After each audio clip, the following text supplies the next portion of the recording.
Okay guys, अगर आपको लगता है कि फाइनेंशियल सिस्टम सिर्फ बोरिंग चार्ट, सूट वाले अंकल और सरकारी चीजों का खेल है, तो भाई आपको सिस्टम ने क्योंकि जो आपको नहीं पता ना वही वजह है कि आप लाइफ में स्टक हो। पढ़ो, डिग्री लो, जॉब करो, रिटायर हो जाओ और फिर दुआ करो कि सब सही हो। सब सही नहीं होगा जब तक कि आप समझ नहीं पाते कि पैसा असली में कैसे काम करता है। और ये कोई कॉन्स्पिरेसी थ्योरी नहीं है, एक रियल गेम है। अगर एंड तक बने रहे तो मैं आपको पैसे, बैंक और खुद के लाइफ के नजरिए को बिल्कुल चेंज कर दूंगा। ओके दोस्तों, एक सिंपल सा सवाल पूछता हूँ, उसका जवाब देना, ठीक है? जरा बताओ कि हमें स्कूल में सब चीज़ सिखाया जाता है, पर पैसा आखिर कैसे कमाया जाता है उसका चैप्टर कहाँ गया?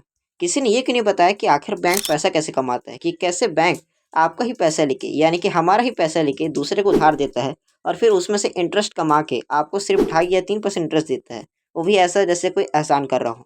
और हाँ, अगर आपको ये नहीं पता था तो guys, welcome to this system. आप पैदा होते इस गेम में आ जाते हो, रूल्स कोई नहीं बताता और सब कह देते हैं कि फाइनेंस इज बोरिंग। भाई बोरिंग तो तब होता है ना जब ईएमआई भरते वक्त आपका बीपी हाई हो जाए। सोचो, 15 साल स्कूल में हमने पढ़ा, पर ना टैक्स फाइलिंग आई, ना इन्वेस्टमेंट पे आया, ना ही क्रेडिट कार्ड चेक करना है। ओके, क्या मिला? Degree, confusion and loan. आज की डेट में डिग्री सिर्फ एक स्टार्टिंग लाइन है, गेम तो उसके बाद चालू होता है।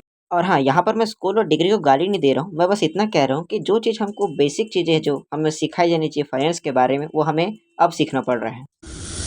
चलो गाइस, इस गेम को ना 3 पार्ट में बांटते हैं कि आखिर सिस्टम वर्क कैसे करता है। तो पहला है बैंक, दूसरा है गवर्नमेंट एंड तीसरा है आप।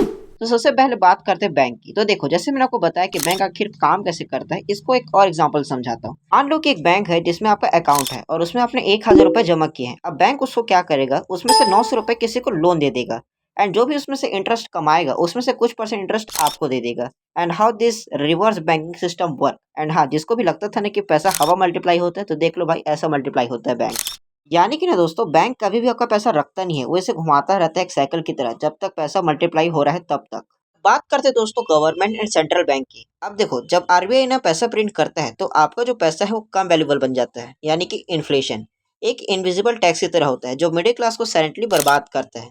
सोचो, पहले हमें 100 रुपए में एक ग्रोसेस का, यानी कि पूरे सब्जी का थैला भर जाता था, लेकिन आज कितना आता है सामान, हम सबको पता है। अब फाइनली दोस्तों बात करते हैं हमारी आपकी। हमको सिखाया गया है कि कैसे मेहनत करो, पैसा कमाओ और सेव करो, पर इस सिस्टम ना गाइस उन्हीं को रिवॉर्ड करता है जो इन्वेस्ट करते हैं, लेवरेज लेते हैं और रिस्क को समझते हैं। ये सिस्टम कहीं ना कहीं उन्हीं को ज्यादा रिवॉर्ड करेगा। This is the harsh reality of this society. अब दोस्तों सुनो असली बात। देखो, फाइनेंस का ज्ञान ना नर्ड्स के लिए नहीं है, ये आपके लिए है, जो छोटा स्टार्ट करते हैं पर स्मार्ट बनना चाहते हैं। ये करते हैं अमीर लोग, एसेट्स खरीदते हैं, ऐसी चीज़ों को जो पैसा लाती हो। डेब्ट को यूज़ करते हैं आईफोन के लिए नहीं, बिजनेस के लिए। और पैसे को सेव नहीं करते, ये करते हैं इन्वेस्टमेंट, जो कंपाउंडिंग का मैजिक समझते हैं। हाँ दोस्तों, एक आखिरी बात, अगर आपके पास भले आईफोन हो या ना हो, पर अगर आपके पास फाइनेंशियल अवेयरनेस नहीं है तो आप इस गेम में हमेशा के लिए फंसे रहोगे। ओके दोस्तों, अब इस वीडियो को ना मैं एक बहुत ब्यूटीफुल कोट के साथ एंड करता हूँ। तो कोट ये है कि पैसा एक टूल है, उसको चलाना सीखो, नहीं तो वो तुम्हें चलाएगा। ओके तो guys, that's for today and I hope आप सभी को वीडियो काफ़ी अच्छा लगा होगा। हम मिलते हैं नेक्स्ट वीडियो में, तब तक के लिए